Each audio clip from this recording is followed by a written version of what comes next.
Just Give Peace a Chance?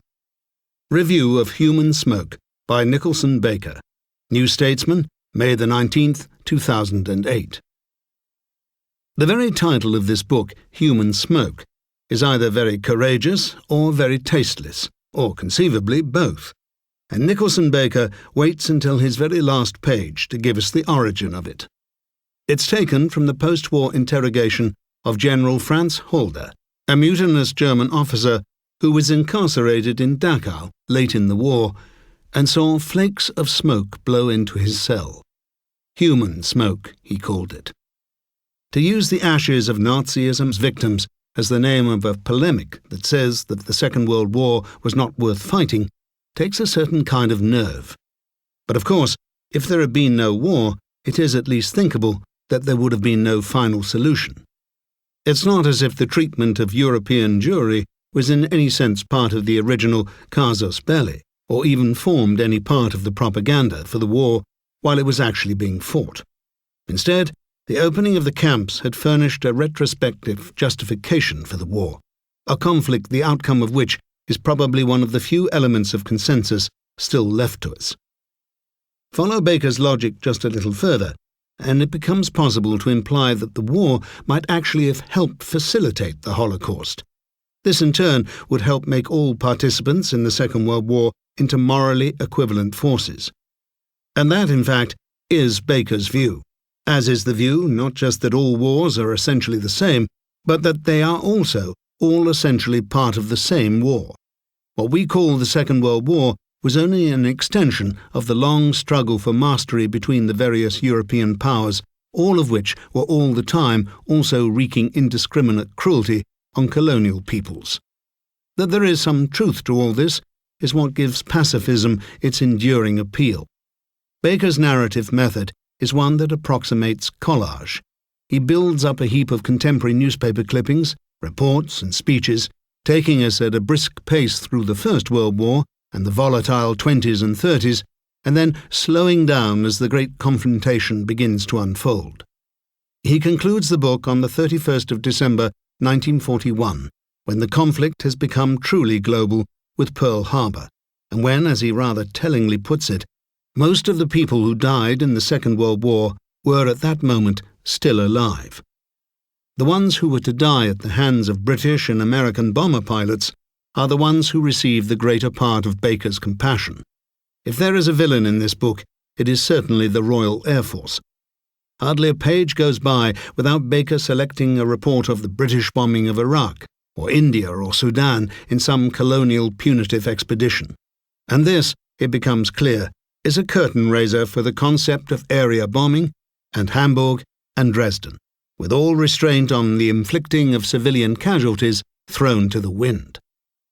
Some reviewers have expressed shock or even disbelief at the evidence that Baker has adduced from Winston Churchill's early anti-Semitism to the internment of anti-Nazi Jewish and German refugees in camps in Britain, from the cold decision to massacre German workers by concentrating bombs on their more closely packed housing to the open proclamation of imperialist British war aims. I myself, however, grew increasingly impatient with Baker's assumption of his own daring transgressiveness. I have mentioned all those above points in print myself, and attacked the Churchill cult from many angles, and defended the right of David Irving to publish his own revisionist screeds. But I still detect something smug and vacant in the superior attitudes struck by the peace lover. By all means, let us stipulate or concede, say that Churchill was just as ruthless as Hitler about violating the neutrality of small European states and nations. The deformities of the anti-war faction are nonetheless threefold. They underestimate and understate the radical evil of Nazism and fascism. They forget that many peace-loving forces did the same at the time, and they are absolutist in their ahistoricism. A war is a war is a war in their moral universe, and anyone engaging in one is as bad as anyone else. Taking my above criticisms in reverse order, this would mean that if the warmonger Churchill had been in a position to intervene to save the Spanish Republic in 1936, perhaps exaggerating the threat of Franco to British interests in order to persuade Parliament and the press to endorse the use of force, as he would have had to do, he would be just as culpable. That in turn would involve regarding the old left slogan, "Fascism means war," as meaningless, either in the sense that fascism necessitated war, or in the sense that fascism both desired and intended it. So I do hope that some current anti-war types don't find themselves tempted by Baker to abandon one of the left's finer traditions. To the second point, Baker can't seem to get enough of the wisdom of Gandhi, and cites at length an open letter he wrote to the British people on the 3rd of July 1940. "Your soldiers are doing the same work of destruction as the Germans," wrote the Mahatma. "I want you to fight Nazism without arms." He went on to say, "Let them take possession of your beautiful island with your many beautiful buildings. You will give all these, but neither your souls nor your minds. If these gentlemen choose to occupy your homes, you will vacate them. If they do not give you free passage out, you will allow yourself, man, woman, and child, to be slaughtered, but you will refuse to owe allegiance to them." I must say that everything in me declines to be addressed in that tone of voice, but Baker contentedly adds the additional heartwarming observation that this very method of resistance, according to Gandhi, had had considerable success in India. This is not the book's only reminder of how fatuous the pacifist position can sound, or indeed can be. Finally, one must mention the most damaging criticism of the peace at any price view, which was the one noticed at the time by George Orwell. Behind all the war never pays rhetoric could often be detected the insinuation that the Nazis and fascists weren't really as bad as all that. On 2 pages to which I call your attention, pages 204 and 233, Nicholson Baker leaves the distinct impression that Hitler would have been content to ship all Europe's Jews to somewhere like Madagascar, and would have done so, were it not for Churchill's awful belligerence. You're perfectly free to believe this yourself, should you choose. As the book proceeds, the emollient and slightly sinister tone becomes more and more evident. A New York Times report of an Anglo-Soviet air raid on Berlin in late 1941, for example, is followed by Baker's comment, "These bombings immediately followed the endorsement of the peace-loving language of the Atlantic Charter." Oh, the irony! But the Atlantic Charter, in many ways the founding document of the United Nations, was explicitly predicated on the idea that totalitarian fascism must first be destroyed. Indeed, the little matter of democracy is entirely ignored by the self-satisfied Baker analysis.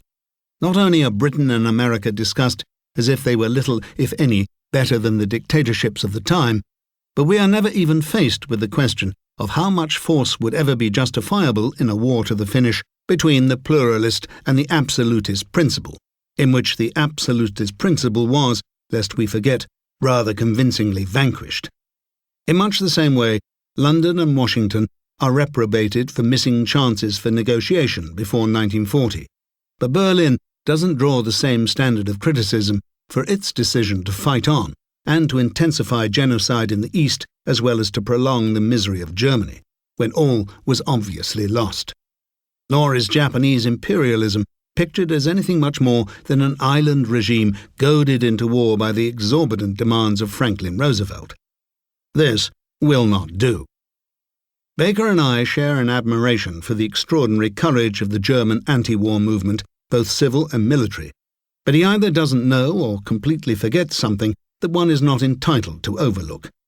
When the envoys of the anti-Nazi officer corps visited London at the 11th hour, they came to tell Chamberlain and Halifax that they could overthrow and imprison their demented Führer as long as Britain could be counted on to say and to mean that it could and would fight for Prague. If you want to avoid a very big and very bad war later, be prepared to fight a small and principled war now.